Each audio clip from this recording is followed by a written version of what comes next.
Hi guys, இன்றைக்கி நாங்கள் வந்து ஒரு சடனாக ஒரு டின்னர் டேட் தான் போகிறோம். ஆக்சுவலாக அது டின்னர் டேட்லாம் கிடையாது. வீட்டில் சமைச்சு சாப்பிட சோம்பேறித்தனமாக இருந்துச்சு. அதனால் கிளம்பி வெளியே போயிட்டுருக்கோம்.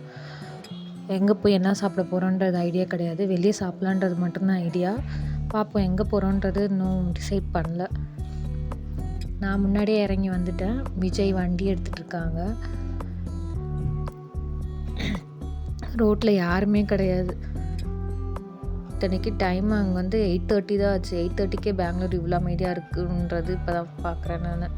இல்லை எங்கள் ஏரியாவில் தான் இப்படி இருக்கான்னு எனக்கு தெரியல. அவர் வண்டி எடுக்கும் போதே சொல்லி தான் கிளம்புனார். டைம் ஆகிடுச்சி, ஹோட்டல்ஸ் இருக்குமா இல்லையான்னு தெரியலன்ட்டு.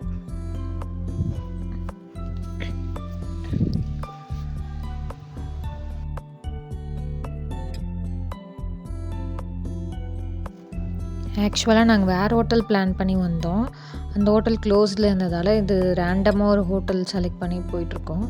அங்கே போகும்போது அங்கே வாலில் பெயிண்ட்லாம் பண்ணியிருந்தாங்க. நல்லா இருந்துச்சு பார்க்குறதுக்கே.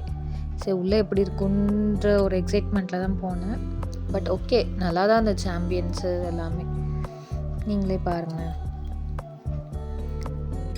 வெளியே பார்க்கும்போது இங்கே இவ்வளோ பெரிய ஹோட்டல் இருக்குன்றது தெரியல. உள்ளே போய் பார்த்தா தான் இங்கே வந்து இவ்வளோ பெரிய ஹோட்டல் இருக்குன்றது. நாங்கள் ஃபஸ்ட் டைம் வரோம் இந்த ஹோட்டலுக்கு.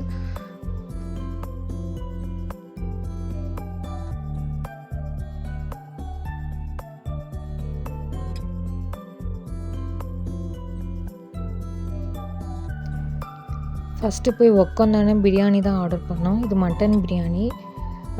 அவங்க கொடுத்த எப்பயுமே நான் வந்து பவுலில் தான் பிரியாணி சர்வ் பண்ணி பார்த்துருக்கேன். இவங்க வந்து அந்த பீஸா பிளேட்டில் வந்து சர்வ் பண்ணியிருந்தாங்க. அதுவே டிஃப்ரெண்ட்டாக இருந்தது. டேஸ்ட் வைஸும் ஓகே, நல்லா இருந்தால். ஆனால் பட் குவான்டிட்டி தான் கொஞ்சம் கம்மியாக இருந்த மாதிரி இருந்துச்சு. அதெல்லாம் இன்னும் ஆர்டர் பண்ணியிருக்கணும். டேபிளுக்கு வரல. இது மட்டும் தான் பிளேட் பண்ணிகிட்டு இருந்தாங்க எங்களுக்கு. நல்லா இருந்துச்சு. டேஸ்ட் வைஸ் ஓகே தான்.